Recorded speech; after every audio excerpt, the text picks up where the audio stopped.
السلام علیکم خواتین و حضرات، فلا ٹاکس کے ایک اور سیزن میں خوش آمدید. اور اس ایپیسوڈ کے حوالے سے میں بات کرنا چاہتا ہوں، اس شو کے حوالے سے بات کرنا چاہتا ہوں. یہ سیزن 2 ہے اور یہ سمجھانا چاہتا ہوں کہ ہم لوگوں کا جو مقصد ہے وہ کیا ہے. اور بہت سمپل سا ہے، ہم لوگ سمپل ٹاپکس پہ بات کرتے ہیں لیکن ڈیپلی بات کرتے ہیں. عام باتوں کو ہم ڈیپلی سمجھنے کی کوشش کرتے ہیں. دکھنے میں سننے میں عام باتیں لگتی ہیں لیکن اگر ہم لوگ اس پر عمل کرنے کی کوشش کریں پورا معاشرہ ہمارا چینج ہو سکتا ہے. آج کا ٹاپک بہت سمپل ہے اور وہ ہے اسپریچویلٹی، رمضان کی کور ویلیوز، پیشنس اور ایمپتھی. اس کے لیے جو ہمارے ساتھ گیسٹ موجود ہیں میرے لیے بہت معتبر ہیں. ان کا نام ہے ڈاکٹر مفتی خلیل احمد اعظمی صاحب. شریعہ بورڈ کے یہ چیئرمین ہیں بینک الفلاح کے، اور شریعہ بورڈز کے ممبر ہیں بہت سارے بینکوں کے انکلوڈنگ اسٹیٹ بینک.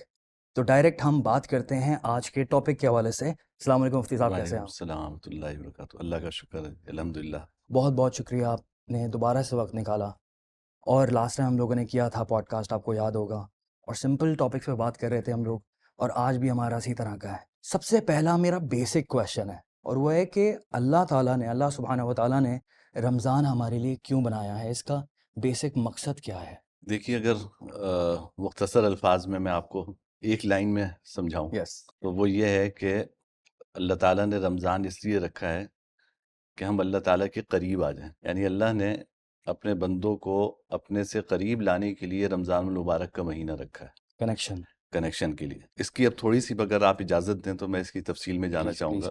دیکھیے، ہم 11 مہینے جو اپنی زندگی گزارتے ہیں اور دنیاوی کاموں میں لگے رہتے ہیں، کوئی کاروبار میں لگا رہتا ہے، کوئی ملازمت میں لگا رہتا ہے، تو ہمیں جتنا وقت عبادت کو دینا چاہیے وہ ہم نہیں دے پاتے. اس کا نتیجہ رفتہ رفتہ یہ نکلتا ہے کہ ہمارا جسم تو طاقتور ہوتا رہتا ہے لیکن ہماری روح کمزور ہوتی رہتی ہے. دیکھیے، انسان جو ہے وہ 2 چیزوں سے مل کر بنا ہے. ایک اس کا جسم ہے اور ایک اور اس کی روح ہے. روح ہے تو آپ ہیں، اگر روح نکل جائے گی تو آپ نہیں رہیں گے، پھر آپ کو کہا جائے گا کہ جی یہ مردہ ہے. اور یہ باڈی ایک پیکیجنگ ہے. جی مطلب ہم سب، آپ میں، ہم سب ایک روح ہیں. جی ایک انرجی ہے. جی بالکل، ایک روح ہے. اور روح کی حقیقت اللہ جانتے ہیں وہ کیا ہے، لیکن اللہ نے ایک قوت ہمارے اندر رکھی ہے اور پھر یہ اللہ نے ہمیں جسم عطا فرمایا ہے اس روح کو استعمال کرنے کے لیے. تو انسان کے اندر دونوں چیزیں ہیں، اس کی روح بھی ہے، اس کا جسم بھی ہے. اللہ تعالیٰ نے کچھ چیزیں جسم کو مضبوط کرنے کے لیے دی ہیں، اس کو قوت دینے کے لیے دی ہیں، کچھ چیزیں اس روح کو مضبوط کرنے کے لیے دی ہیں. پورا سال جو ہماری مصروفیت ہوتی ہے اس سے ہمارا جسم جو ہے وہ تو بڑا مضبوط ہوتا رہتا ہے. آپ اپنے جسم کو پورا وقت دیتے ہیں، اس کی ساری ضروریات کا خیال رکھتے ہیں. لیکن افسوس یہ ہے کہ جو روح کی قوت و طاقت ہے اور اس کی انرجی ہے وہ پس پردہ چلی جاتی ہے، وہ نظر انداز ہو جاتی ہے، ہم اس کو اگنور کر دیتے ہیں. یہ رمضان المبارک کا مہینہ اصل میں اس روح پر محنت کے لیے ہے. جب روح پر محنت ہوتی ہے تو پھر انسان اللہ کے قریب آتا ہے. دیکھیں، جسم کا تعلق اس دنیا سے ہے، روح کا تعلق ہمیشہ اوپر سے ہے. اور پھر جب روح پر محنت ہوتی ہے تو انسان اس دنیا کے بعد والی جو زندگی ہے اس کی بھی فکر کرتا ہے، اس کے بارے میں بھی سوچتا ہے. تو رمضان المبارک کا مہینہ حقیقت میں ایک تربیتی کورس ہے اور ایک ٹریننگ ہے جس سے اللہ تعالیٰ ہم سب کو گزارتے ہیں، اور اس کا نتیجہ یہ ہوتا ہے کہ ہم رفتہ رفتہ اللہ تعالیٰ کے قریب آ جاتے ہیں. اور پھر رمضان المبارک میں جو انرجی اور قوت، یعنی روحانی قوت آپ کو حاصل ہوتی ہے، یہ بقیہ 11 مہینے آپ کو صحیح سمت میں رکھنے میں مدد دیتی ہے. میں تھوڑا لیسنس پر بات کرنا چاہوں گا رمضان سے، کیونکہ ہم اسپریچولیٹی پہ بات کر رہے ہیں، روحانیت پہ بات کر رہے ہیں. اب ہم کس طرح کے لیسنس، کس طرح کے اسباق سیکھتے ہیں، سبق ملتے ہیں ہمیں رمضانوں میں، جس سے ہماری روح پاورفل ہو، روحانیت ہماری بہتر سے بہتر ہو سکے اور اسپریچولی ہم لوگ جو ہے وہ زیادہ اسٹرانگ فیل کریں. کہ سب سے پہلا سبق تو یہ حاصل ہوتا ہے ہمیں کہ ہمارے دل میں اللہ تعالیٰ کا خوف، یہ خیال انسان کے ذہن میں رہنا کہ میرے اللہ مجھے دیکھ رہے ہیں، اپنی ہر بات کا، اپنے ہر عمل کا اللہ تعالیٰ کو جواب دینا ہے. اگر یہ سوچ ہم سب کے ذہن میں پیدا ہو جائے تو آپ سوچئے کہ کوئی غلط سمت میں ہم قدم نہیں اٹھا سکتے. صحیح بات ہے. ہمارے معاشرے میں جو مختلف قسم کی خرابیاں پائی جا رہی ہیں تو اس کی وجہ کیا ہے؟ اس کی وجہ یہ کہ دل میں خوف خدا نہیں ہے، یہ فکر نہیں ہے کہ ہمیں مرنا بھی ہے اور مر کر اللہ تعالیٰ کے سامنے جواب بھی دینا ہے. بس ایک عقیدہ تو ہے، لیکن ہمیشہ آپ کے ذہن میں یہ خیال رہے کہ میں بھی کسی وقت مر سکتا ہوں امپورٹنٹ ٹاپک ہے اور بات بہت کم کی جاتی ہے مرنے پر. ڈر لگتا ہے نا اصل میں. کیوں ڈر لگتا ہے؟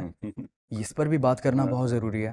اور جب آپ بات کر رہے ہیں جنازے اٹھانے کی، جب آپ بات کر رہے ہیں کہ اس طرح کی گیدرنگز میں جانے کی یا پھر اس طرح کی خبر سننے کی، خدا نہ خواستہ کسی کا انتقال ہو گیا، تو ہم خود پرسنلی اس کو زیادہ فیل کیوں نہیں کر پاتے؟ ریگولر بیسس پر آئے تو بہتر ہے. تو آپ اس بارے میں کیا سوچتے ہیں؟ ڈیتھ تھاٹس سوچنا دیکھیے اصل اچھے میں طریقے سے، کوئی نہ گڈ وے.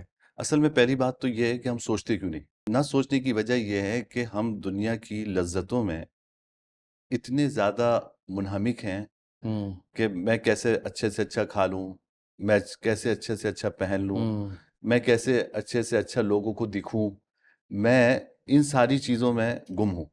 اسی وجہ سے حدیث میں جناب نبی کریم صلی اللہ علیہ وسلم نے فرمایا اکثر ذکر حازم اللذات الموت. فرمایا کہ اس چیز کو کثرت سے یاد کیا کرو جو تمہاری لذتوں کو ختم کرنے والی ہے. صحابہ نے پوچھا یا رسول اللہ وہ کیا چیز ہے جو ہماری لذتوں کو بالکل ختم کرنے والی ہے؟ فرمایا موت. جب موت کو کثرت سے یاد کرو گے نا تو دنیا میں اتنا زیادہ انہماک نہیں ہوگا. آج ظالم ظلم کیوں کرتا ہے؟ اس کو یہ سوچتا نہیں نا کہ مجھے مرنا ہے. کرپشن کیوں کرتا ہے؟ کرپشن کیوں کر رہا ہے؟ کرپشن اس لیے کر رہا ہے کہ وہ یہ نہیں سوچتا کہ مجھے مرنا ہے. نہیں بالکل. اگر وہ یہ سوچے کہ بھائی مجھ سے پہلے بھی تو کتنے ظلم کرنے والے گزرے ہیں، اگر ہم ان کے انجام یعنی ان کی موت کو ذہن میں رکھیں تو یہ خیال ہمیں بہت ساری برائیوں سے روک سکتا ہے. اور آپ نے کنیکشن کی بات کی تھی تو یہ خیال ہمیں اللہ سے کنیکٹ کرنے میں بھی آسانی عطا فرماتا ہے. اور تھوڑا سا کنیکشن کے بارے میں تھوڑا سا اور آپ کھل کر بات کریں. بالکل. یعنی یہ خیال جب آپ کو آتا ہے تو پھر انسان ہر قدم اٹھاتے ہوئے یہ سوچتا ہے کہ مجھے میرا اللہ دیکھ رہا ہے. تو روزے میں آپ کو اسی کی مشق کرائی جاتی ہے. قرآن کریم میں اللہ تعالیٰ نے فرمایا کہ یا ایھا الذین آمنوا کتب علیکم الصیام کما کتب علی الذین من قبلکم لعلکم تتقون. اے ایمان والو تم پر روزہ فرض کیا گیا ہے جیسے پچھلی امتوں پہ فرض کیا گیا تھا. کیوں فرض کیا گیا؟ لعلکم تتقون، تاکہ تم تقوی اختیار کرو. اب تقوی اختیار کرنے کا کیا مطلب ہے؟ یعنی تمہارے دل میں خوف خدا پیدا ہو. تقوی کہتے ہیں کہ اللہ تعالیٰ کے خوف کی وجہ سے انسان گناہوں سے اپنے آپ کو بچا لے. اب دیکھیے روزے میں آپ کو اس کی مشق کرائی جا رہی ہے. کیسے کرائی جا رہی ہے؟ آپ سے کہا کہ جی آپ صبح سے لے کے شام تک نہ کھائیں، صبح سے لے کے شام تک نہ پئیں. اب کھانا تو حلال تھا، پینا بھی حلال تھا.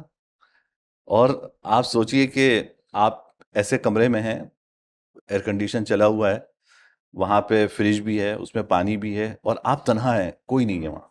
لیکن اللہ تو مجھے دیکھ رہے ہیں نا. یہ تو نیت کی ہوئی اور یہ تو اللہ دیکھ رہے ہیں. تو آپ اللہ تعالیٰ کے اس دھیان کی وجہ سے پانی کا ایک گھونٹ نہیں پیتے. اب 30 دن آپ یہی مشق کر رہے ہیں، آپ کی ٹریننگ ہو رہی ہے. تو اس سے دل میں کیا کیفیت پیدا ہوگی؟ اس سے دل میں یہ کیفیت پیدا ہوگی کہ میرا اللہ مجھے دیکھ رہا ہے. تو جب حلال چیز ہم نے چھوڑی ہوئی ہے، کھانا حلال تھا، پینا حلال تھا، ہم نے اللہ تعالیٰ کے خوف کی وجہ سے یہ چھوڑا ہوا ہے، تو پھر گناہ کیسے کریں گے ہم؟ یعنی جب یہ دل میں خیال ہوگا کہ اللہ مجھے دیکھ رہے ہیں تو میں غلط سمت میں اپنا قدم نہیں اٹھاؤں گا. بالکل بالکل. تو یہ روزہ مجھے ان گناہوں سے روکنے کا ذریعہ ہے. اگر میں صحیح معنوں میں روزہ رکھوں تو گناہوں سے بچنے میں یہ روزہ میرے لیے ہیلپ فل ہوگا. اچھا، کنیکشن کی جو آپ نے بات کی اور رمضان کا بڑا زبردست قسم کا ذکر کیا کہ بڑا امپورٹنٹ ہے کہ ہم اللہ سے ڈریں، اور یہ پوری ٹریننگ ہے. اور یہ سوچ مجھے بہت پاور دیتی ہے کہ اللہ مجھے جانتا ہے. آپ سوچیں جی جی کتنی زیادہ پاور دے رہی ہے. 8 بلین اس دنیا میں لوگ ہیں. ہم کبھی کبھی کتنے ساری کمپیریزن میں کھو جاتے ہیں کہ یہ ایسا وہ ایسا، یہ قوم ایسی وہ قوم ایسی. لیکن جب انڈیویجول تھاٹس میں جاتے ہیں تو یہ ایک امید دیتی ہے، ایک پاور دیتی ہے کہ یار جو بھی ہے میرا رب مجھے جانتا ہے، اللہ مجھے جانتا ہے. اینڈ دین پھر محبت والے پوائنٹ آف ویو کے بارے میں بہت ساری تھاٹس آتی ہیں. میں چاہتا ہوں اس پر بھی آپ تھوڑی سی رہنمائی. اہم چیز کی طرف توجہ دلائی ہے کہ ایک طرف روزے سے جہاں یہ تربیت حاصل ہو رہی ہے کہ ہمارے دل میں اللہ تعالیٰ کا خوف ہو، یہ فکر ہو کہ میرا اللہ مجھے دیکھ رہا ہے، وہاں رمضان میں یہ سبق بھی حاصل ہوتا ہے کہ اللہ مجھ سے کتنی محبت کرتے ہیں. رمضان میں ہمیں اللہ جو نعمتیں عطا فرماتے ہیں عام دنوں میں آپ اس کا تصور بھی نہیں کر سکتے. بے شک کتنی نعمتیں ہمیں ملتی ہیں. حدیث میں آتا ہے کہ شہر یزاد فیہ رزق المؤمن، یہ ایسا مہینہ ہے جس میں مومن کا رزق بڑھا دیا جاتا ہے. اللہ مومن کو خوب رزق عطا فرماتا ہے. ہمارے دسترخوانوں پہ آپ دیکھیں کہ کیا دنیا کی کون سی نعمتیں ہیں جو ہمیں نصیب نہیں ہوتی. عام دنوں میں پورا سال ہم ہاتھ نہیں لگاتے اس کو، نہ ہمارے گھروں میں وہ پکوان پکتا ہے، لیکن رمضان المبارک میں خاص اہتمام ہوتا ہے. تو یہ اللہ تعالیٰ کی عطا ہے نا، رزق ہے جو اللہ ہمیں عطا فرما رہے ہیں. اللہ تعالیٰ نے ہمیں رمضان مبارک میں کتنی تاکید کی کہ بھائی صدقہ خیرات کرو، خوب صدقہ نکالو. حدیث میں آتا ہے کہ جناب نبی کریم صلی اللہ علیہ وسلم اتنی سخاوت فرماتے تھے گویا کہ ایک تیز رفتار ہوا ہو. تو جس طرح ہوا تیز رفتاری سے چل رہی ہوتی ہے اور اپنے جوبن پر ہوتی ہے، جناب نبی کریم صلی اللہ علیہ وسلم کی سخاوت کا یہ عالم ہوتا تھا. تو سخاوت کی ترغیب دی، صدقے کی ترغیب دی، اور فرمایا کہ ہر عمل کا ثواب ہزاروں گنا اللہ تعالیٰ بڑھا دیتے ہیں. تو ہم صدقہ نکال کر اور خیرات کر کے، جو لوگ مالی لحاظ سے اتنی وسعت نہیں رکھتے، ہم ان کو بھی رمضان کی خوشیوں میں شریک کرتے ہیں اپنے ساتھ. بے شک. تو دیکھیے اللہ کی نعمتیں امیروں پہ بھی ہیں اور اللہ کی نعمتیں غریبوں پر بھی ہیں، اور ہر طرف نعمتوں کی بارش انسان کو محسوس ہوتی ہے، اور ہمارا دل شکر کے جذبات سے بھرا ہوا ہونا چاہیے، لبریز ہونا چاہیے کہ دیکھو اللہ تعالیٰ نے کتنی نعمتیں میرے اوپر کی ہیں. چیریٹی کا کانسیپٹ رمضان میں تو بہت زیادہ بڑھ جاتا ہے. ہمارے پاس اپرچونٹی ہے اس رمضان میں زیادہ سے زیادہ چیریٹی کرنے کی. آلریڈی ماحول بنا ہوتا ہے، لیکن اس پلیٹ فارم کے ذریعے ہم چاہتے ہیں کہ ایک ریمائنڈر جائے اور زیادہ سے زیادہ لوگ جن کو یاد نہیں ہے، جو چاہتے ہیں اور کرنا، تو اور کھل کر کریں، اور جو اللہ سے تجارت والی بات ہے سر. جی جی بالکل. دیکھیں ویسے تو عام دنوں کا یہ حال ہے کہ قرآن کریم نے فرمایا کہ مثل الذین ينفقون اموالهم فی سبیل اللہ کمثل حبۃ انبتت سبع سنابل فی کل سنبلۃ مئۃ حبۃ واللہ یضاعف لمن یشاء. عام دنوں کی صورتحال تو یہ کہ آپ 1 روپیہ خرچ کرتے ہیں، اللہ 700 گنا تو ویسے ہی عطا فرماتے ہیں. اس آیت میں فرمایا 700 گنا تو ویسے ہی عطا فرماتے ہیں، اور پھر فرمایا کہ واللہ یضاعف لمن یشاء، جس کے لیے چاہتے ہیں اللہ اس کو اور دگنا کر دیتے ہیں. تو یہ تو عام دنوں میں ہے. رمضان مبارک میں تو اللہ تعالیٰ کی رحمتیں بارش کی طرح برس رہی ہیں، تو وہاں پر عام دنوں میں جب 700 گنا ہے تو آپ سوچئے کہ رمضان میں ہر عمل کا ثواب 70 گنا بڑھ جاتا ہے. آپ 700 کو 70 سے اگر ضرب دے دیں تو آپ کو اندازہ ہوگا کہ اللہ تعالیٰ 1 روپیہ خرچ کرنے پر کتنا عطا فرماتے ہیں. ہمارے معاشرے میں عام ماحول ہے الحمدللہ کہ ہم رمضان میں زکوٰۃ کی ادائیگی کا اہتمام کرتے ہیں. اگرچہ زکوٰۃ کی ادائیگی رمضان کے علاوہ بھی آپ کو، یعنی جب زکوٰۃ فرض ہے آپ کو زکوٰۃ دینی چاہیے، لیکن ہمارے یہاں کا ایک ماحول ہے کہ کوشش یہ کرتے ہیں کہ رمضان میں زکوٰۃ ادا کریں. وجہ کہ اللہ تعالیٰ سے تجارت کرنی ہے نا، تو ہم سیزن دیکھتے ہیں کہ ایسا سیزن ہو کہ جس میں 1 روپیہ خرچ کرنے کا ثواب 1000 گنا ملے، تو ہم اس سیزن میں خرچ کرنے کی کوشش کرتے ہیں. تو یہ بڑی قابل تعریف بات ہے. اور میں اس شہر سے تعلق رکھتا ہوں خاص طور پہ، تو میں اس شہر کے رہنے والوں کے جذبات کی میں اس کو اپریشیٹ کروں گا. میں پورا پاکستان گھومتا ہوں، جگہ جگہ دیکھا ہے میں نے، لیکن جو جذبہ مجھے اس شہر کے باسیوں میں نظر آتا ہے وہ نیکی کا جذبہ دوسری جگہ اتنا نہیں نظر آتا. آپ یہ دیکھیں نا، آپ نے بتایا کہ کس طرح افطار کا اہتمام ہے. آپ یعنی کوئی بس میں بھی جا رہا ہے، افطار کا وقت ہوا تو بس جہاں رکی وہاں پہ افطاری کے لیے لوگ کھڑے ہوئے کہ بھائی، اور منت سماجت کر رہے ہیں کہ بھائی تم میرے پاس افطار کر لو، وہ کہتا ہے تم میرے یہاں افطار کر لو. تو ماشاءاللہ یہ خاص جذبہ بہت قابل تعریف. اور یہ کلچر اور ماحول کسی اسپیسیفک آرگنائزیشن کی حد تک نہیں ہے، بہت انڈیویجول لیول پر ہے. میں ایسے بے شمار لوگوں کو جانتا ہوں جو کہ بہت ہی پرسنل لیول پر کام کر رہے ہوتے ہیں. اپنا واٹس ایپ گروپ بنایا، دوستوں نے اکٹھے کیے پیسے، اور اپنے گھر کے باہر، اپنی گلی کے باہر کھڑے ہو گئے اس طرح سے چیریٹی کے لیے. تو کیا خوبصورت ماحول ہے، اور زیادہ سے زیادہ بڑھے. ہم تو یہی چاہتے ہیں، اور یہ ڈسکشن کرنے کا بھی ریزن یہی ہے. اور حقیقت یہ کہ یہ رمضان کا سبق ہی یہی ہے نا. یعنی جہاں میں نے ایک سبق آپ کو یہ بتایا کہ فکر آخرت، وہاں پہ حدیث نے فرمایا کہ شہر المواسات. شہر المواسات کا مطلب ہے کہ رمضان غمخواری کا مہینہ ہے. غمخواری کا کیا مطلب؟ کہ آپ دوسروں کا دکھ اور درد محسوس کریں. احساس، ایمپتھی. جی، آپ دوسرے کا دکھ اور درد محسوس کریں. آپ جب روزے سے رہتے ہیں نا، 12 گھنٹے 14 گھنٹے آپ بھوکے ہیں، تو تب جا کے اندازہ ہوتا ہے نا کہ جس کے گھر میں فاقہ ہوگا اس کے اوپر کیا گزرتی. جب ہم عام دنوں میں 3 وقت کھانا کھا رہے ہوتے ہیں اور ہر کھانے کے درمیان 2 کھانوں کے درمیان بھی کچھ نہ کچھ چل رہا ہوتا ہے، ہمیں غریب کی بھوک کا احساس نہیں ہوتا. رمضان مبارک میں جب بھوکے رہتے ہیں، پیاسے رہتے ہیں، تو پھر احساس ہوتا ہے کہ غربت کیا ہے اور بھوک کیا ہے.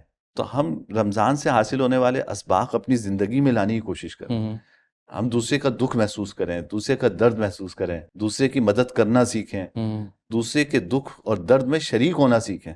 اور وہ چاہے کسی بھی ذات سے، کسی بھی زبان سے، کسی بھی شکل سے، کسی بھی رنگ سے تعلق رکھتا ہو، بہتر یہ ہے کہ انسانیت، احساس، ہاں انسانیت کا احساس ہو آپ کے دل میں، انسانیت کا احساس ہو. اس میں کوئی مذہب کی قید نہیں ہے، مسلمان ہو یا کافر ہو.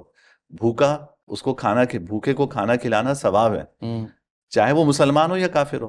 آپ دیکھیے قرآن کریم میں سورہ دہر میں اللہ تعالیٰ نے صحابہ کرام کا خاص وصف بیان فرمایا کہ وَيُطْعِمُونَ الطَّعَامَ عَلَىٰ حُبِّهِ مِسْكِينًا وَيَتِيمًا وَأَسِيرًا، کہ یہ صحابہ جو حضور کے ساتھی ہیں، یہ باوجود اس کے کہ ان کو کھانے کی ضرورت ہے، لیکن یہ کھانا کھلاتے ہیں مسکینوں کو، یتیموں کو اور قیدیوں کو. اب آپ یہ بتائیے کہ مسکین اور یتیم تو چلے مسلمان ہیں، قیدی اس زمانے میں کون ہوتے تھے؟ ایمپتھی، کافر، احساس، کافر ہوتے تھے. تو کافر کو بھی کھانا کھلانے کی تعریف اللہ تعالیٰ نے یہاں پہ فرمائی کہ باوجود اس کے کہ خود کھانے کی ضرورت ہوتی ہے. دیکھیں یہ بھی ایک نقطہ ہے بہت امپورٹنٹ کہ بات. کھانے کی آپ کو ضرورت ہے پھر بھی آپ کھلا رہے ہیں. ایک تو ہے نا کھانا بچ گیا، بچا ہوا کھانا کسی کو دے دیا تو آپ نے کون سا کمال کیا؟ کمال تو یہ ہے کہ آپ کو ضرورت ہے اس کھانے کی اور آپ وہ کھانا جو ہے وہ دوسرے کو دے رہے ہیں. اب اس میں مسلمانوں کو بھی کھلا رہے ہیں اور غیر مسلم کو بھی کھلا رہے ہیں. اللہ تعالیٰ اس کھلانے کی تعریف فرما رہا ہے. اگین میں اس بات کو ریپیٹ کرنا چاہوں گا، جو احساس اور ایمپتھی ہے یہ واقعی اتنا آسان نہیں ہوتا پریکٹس کرنا، اور رمضان کا مقصد ہی یہی ہے کہ ہمیں جو 30 دن ملیں ہم جتنی کوشش کر سکیں پریکٹس کریں. اور ایمپتھی پوری طرح سے آنا مشکل ہوتا ہے، لیکن جتنی ہم کوشش کر رہے ہیں اتنا بہتر ہے. بالکل، جتنی آپ اس کی عادت ڈالیں گے نا، یعنی تجربہ یہ ہے کہ آپ جتنی رمضان میں اچھی چیزوں کی عادت ڈالتے ہیں تو وہ پورے سال اللہ تعالیٰ اس کی آپ کو توفیق دیتے ہیں. بے شک. اگر رمضان آپ لاپرواہی سے ہمارا گزر جائے اور بس غفلت میں گزر جائے، ہماری رمضان سے پہلے والی زندگی اور رمضان والی زندگی میں کوئی فرق نہ ہو، تو پھر یہ بڑی محرومی کی بات ہے. یہی میں آپ سے بات کرنا چاہ رہا تھا کہ رمضان جس طرح سے پورے گزر جاتے ہیں، 30 دن ہوتے ہیں اور اس کے بعد آتے ہیں 11 مہینے. اب جو عادات اپنا لی گئی ہیں، جو ایک کنسسٹنسی بن جاتی ہے، روٹین میں کچھ چیزیں آ جاتی ہیں، نماز ہو گئی، ذکر ہو گیا، صبر ہو گیا، دعا ہو گئی، احساس ہو گیا، وغیرہ وغیرہ، اچھی باتیں، اس کو کنسسٹنسی کے ساتھ فالو نہیں کیا جاتا، مشکل ہوتی ہے. اب ایک فلو سمجھ آ جائے، کچھ آسانی سمجھ آ جائے، کچھ سمجھ آ جائے کہ کس طرح سے ہم اس کو کنسسٹنٹ رکھیں ان عادتوں کو. رمضان میں ہمارا مسجد سے تعلق بڑھ جاتا ہے، ہر مسلمان کا بڑھتا ہے، کہ ہم کوشش کرتے ہیں کہ 5 وقت مسجد میں فرض نماز ادا کریں. بالکل. خواتین کوشش کرتی ہیں کہ جیسی نماز کا وقت شروع ہو اپنی نماز ادا کریں. تو یہ جو مسجد سے آپ کا تعلق بڑھتا ہے، اس تعلق کو رمضان کے بعد بھی باقی رکھنے کی ضرورت ہے. جیسے رمضان میں آپ کو ایک مسجد کا ماحول ملتا ہے نا، کہ یہاں نماز بھی پڑھ رہے ہیں لوگ، دین کا سیکھنا سکھانا بھی ہو رہا ہے، یہاں پہ آپ اپنے دوستوں کی، ہمسایوں کی، محلے والوں کی خبر گیری بھی کر رہے ہیں، لوگوں کو افطاری بھی کروا رہے ہیں، غریبوں کا بھی خیال رکھ رہے ہیں. تو یہ جو مسجد سے آپ کا رمضان میں تعلق ہوتا ہے، اس کو پورے سال کنٹینیو کرنے کی ضرورت ہے. تو ہمیں حکم یہ ہے کہ تخلقوا باخلاق اللہ، یعنی جو اللہ تعالیٰ کی صفات ہیں وہ اپنے اندر پیدا کرنے کی کوشش کیا کرو. اللہ تعالیٰ کا ایک 99 نام ہے، ان میں ایک نام ہے صبور. اللہ تعالیٰ خوب صبر کرنے والے ہیں. ہم اتنا تو نہیں صبر کر سکتے جتنا اللہ تعالیٰ کرتے ہیں، لیکن کم سے کم زندگی میں اس کی کوشش کرنی چاہیے. رمضان سے یہ سبق سیکھنا چاہیے کہ اپنی ہر خواہش پوری کرنے کی نہیں ہوتی. اس کو سوچے آدمی کہ یہ جو خواہش میری دل میں پیدا ہو رہی ہے، میں اس کو پورا کروں یا نہ کروں. اور پھر ایک بات اور ذہن میں رکھیں، ہم صبر کا مطلب یہ لیتے ہیں کہ کوئی تکلیف پہنچے تو آپ اللہ تعالیٰ سے شکوہ نہ کریں، اللہ تعالیٰ کے فیصلے پہ راضی رہیں، یہ صبر ہے. ہمارے ہاں معروف یہی ہے کہ صبر اس کو کہتے ہیں. کسی کا انتقال ہو جاتا ہے، آپ تعزیت کرتے ہیں تو آپ کہتے ہیں کہ اللہ آپ کو صبر جمیل عطا فرمائے. یعنی یہ مشکل آپ کے اوپر آئی ہے، آپ نے اللہ تعالیٰ آپ کو اس پہ راضی رہنے کی توفیق عطا فرمائے. لیکن صرف صبر یہ نہیں ہے، نیکی کی خواہش دل میں پیدا ہو رہی ہے تو، اور دوسری طرف شیطان ہے جو آپ کو اس نیکی سے روک رہا ہے. آپ شیطان کا مقابلہ کر کے وہ نیک کام کریں، یہ بھی صبر ہے. اسی طرح کسی گناہ کی خواہش دل میں پیدا ہو رہی ہے کہ میں کسی کی برائی کروں اپنی زبان سے، اپنی نگاہ غلط اٹھاؤں، اپنے منہ میں کوئی لقمہ حرام ڈالوں، یہ دل میں خواہش پیدا ہو رہی ہے. اور گناہ میں لذت بھی بہت رکھی ہے اللہ تعالیٰ نے. اس موقع پر آپ اپنے آپ کو گناہوں سے روک لیتے ہیں، اللہ تعالیٰ کا خوف دل میں پیدا کر کے کہ نہیں، میں اپنی زبان غلط استعمال نہیں کروں گا, میں کسی کی برائی نہیں کروں گا, آپ روک لیتے ہیں, یہ بھی صبر ہے. اور یہ صبر تکلیف پہ صبر سے زیادہ بڑا صبر ہے, جس میں انسان اپنی خواہشات کا خون کرتا ہے. دیکھیے خواہشات کا خون کرنا آسان کام نہیں ہے, دل پہ آرے چلانا آسان نہیں ہے. انسان اپنی خواہش کا خون کر رہا ہے کہ دل میں خواہش پیدا ہو رہی ہے نگاہ غلط اٹھانے کی, نہیں اٹھا رہا. دل میں خواہش پیدا ہو رہی ہے جھوٹ بولنے کی, نہیں بول رہا. اس کے پاس موقع ہے کہ وہ رشوت لے سکتا ہے, لیکن اللہ تعالیٰ کا خوف انسان کے دل میں ہو اور آدمی یہ سوچے کہ نہیں میں رشوت نہیں لوں گا, یہ گناہ کا کام ہے, آپ اپنے آپ کو اس سے روک لیں, یہ بھی صبر ہے. نفس کا تو کانسٹنٹ یہی کام ہے جی جی, کہ ہمیں اسی طرف لے کر جانا, رانگ ڈائریکشن. اور اگر کوشش کر کے انسان رائٹ ڈائریکشن میں جانے کی کوشش کر رہا ہے, جتنی بھی کوشش کر رہا ہے, تو یہ صبر ہے. صبر ہے. قرآن کریم کی آیت ہے انما یوفی الصابرون اجرہم بغیر حساب. اللہ تعالیٰ صبر کرنے والوں کو بے حساب اجر عطا فرمائیں گے. نماز پہ اتنا اجر ملے گا, صدقے پہ اتنا ملے گا, لیکن صبر پہ کتنا ملے گا اللہ نے نہیں بتایا. اللہ تعالیٰ نے یہ بتایا کہ اس کا اجر میں ہی عطا کروں گا, اور کتنا کروں گا اپنی شائن شان عطا کروں. تو اس سے پتہ چلتا ہے کہ کتنی مشکل چیز ہے اور کتنی امپورٹنٹ چیز ہے. بالکل کلیئرٹی آ گئی, اور ایک طرح سے موٹیویشن بھی مل گئی یہ سوچ کر کہ عام زندگی میں بھی ہم شاید صبر کر رہے ہوتے ہیں, بس صبر کا جو ریشو ہے اس کو بڑھانے کی ضرورت ہے. بالکل. دیکھیں صبر تو زندگی نام ہی صبر کا ہے. کیا دنیا میں کوئی ایسا شخص ہے جس کی ہر خواہش پوری ہوتی ہے؟ سب کو سب نہیں ملتا. ہاں, یہ بات تو خواہش تو آپ اپنی دباتے ہیں, روکتے ہیں, تو صبر تو کرتے ہی. بس تھوڑا سا یہ سوچنے کی ضرورت ہے کہ اللہ نے صبر پہ کتنا اجر رکھا ہے. یہ کنورسیشن ہماری کتنی ساری ڈیپتھ میں چلی گئی مجھے پتہ نہیں چلا. تو مجھے بتائیں کہ اینڈ میں آپ کچھ کہنا چاہیں گے, کوئی آخری کلمات؟ بس خلاصہ ساری میری گفتگو کا یہی ہے کہ یہ رمضان آ رہا ہے, ہم اس رمضان کے اوقات کو قیمتی بنائیں, اس رمضان سے فائدہ اٹھائیں اور اللہ تعالیٰ کے قریب آنے کی کوشش کریں. انشاءاللہ رمضان میں روزوں کا اہتمام کریں, تراویح کا اہتمام کریں. آپ دیکھیے تراویح میں اللہ تعالیٰ ہمیں 40 سجدے نصیب فرماتے ہیں, تو ہر سجدہ ایک مقام قرب ہے. مقامات قرب کیا ہوتا ہے؟ مقامات قرب کا مطلب یہ کہ ہر سجدے میں آپ اللہ تعالیٰ کے نزدیک آتے ہیں, کنیکشن قریب, اللہ تعالیٰ کا کنیکشن بڑھتا ہے, اللہ تعالیٰ کے نزدیک آتے ہیں. تو اللہ تعالیٰ آپ کو 40 ایسے مواقع عطا فرماتے ہیں کہ جب آپ اللہ کے اور نزدیک آتے ہیں اور آپ اپنی پیشانی اللہ تعالیٰ کے سامنے سجدہ ریز کرتے ہیں. تو یہ رمضان میں اللہ تعالیٰ آپ کو یہ مواقع عطا فرما رہا ہے, تو ہمیں اس سے محروم نہیں رہنا چاہیے. کوشش کرنی چاہیے کہ دن میں روزہ رکھیں, رات کو تراویح پڑھیں, اور کسی کا دل نہ دکھائیں, کسی کو تکلیف نہ دیں. عام طور پہ ہوتا ہے کہ روزہ ہوتا ہے تو موڈ آف ہوتا ہے, تو اپنا موڈ خوشگوار رکھیں, آپ محبتیں پھیلائیں, اور یہ نہیں کریں کہ بھائی روزہ ہے مجھ سے بات نہیں کریں. ہاں روزہ ہے مجھ سے بات نہ کریں, ایسا یہ نہیں ہونا چاہیے. بہت بہت شکریہ آپ کا. آپ کو کیسا لگا کانورسیشن؟ جی ماشاءاللہ بہت اچھا, ماشاءاللہ آپ کے سوالات بہت اچھے تھے. میں نے بہت سیکھا ہے اس کانورسیشن میں, اور اگین ہم جو اس ٹاپک کی بات کر رہے ہیں, اس پلیٹ فارم کی بات کر رہے ہیں, میں نے سیکھا ہے, اور میں امید کرتا ہوں کہ جو ہمارے پاس یہ کیمرے لگے ہوئے ہیں, پورا کا پورا سسٹم ہے, آڈینس نے بھی بہت کچھ سیکھا ہوگا. آپ کا بہت بہت شکریہ, آپ نے ٹائم دیا. اور میں آپ لوگوں کا شکریہ ادا کرنا چاہتا ہوں. اگر آپ یہ دیکھ رہے ہیں تو آپ نے انڈرسٹینڈ کر لیا ہوگا کہ ہم لوگوں نے کتنے زبردست ٹاپکس کے بارے میں بات کی. رمضان کی کور ویلیوز کی بات کی, اسپریچولیٹی کی بات کی, ایمپتھی کی بات کی, پیشنس کی بات کی. جو بھی آپ کے کامنٹس ہیں آپ نے لازمی اپنی قیمتی رائے کا اظہار کرنا ہے ان کامنٹ سیکشن کے اندر. خوش رہیں, دعاؤں میں یاد رکھیں. فی امان اللہ. ملتے ہیں نیکسٹ ایپیسوڈ میں.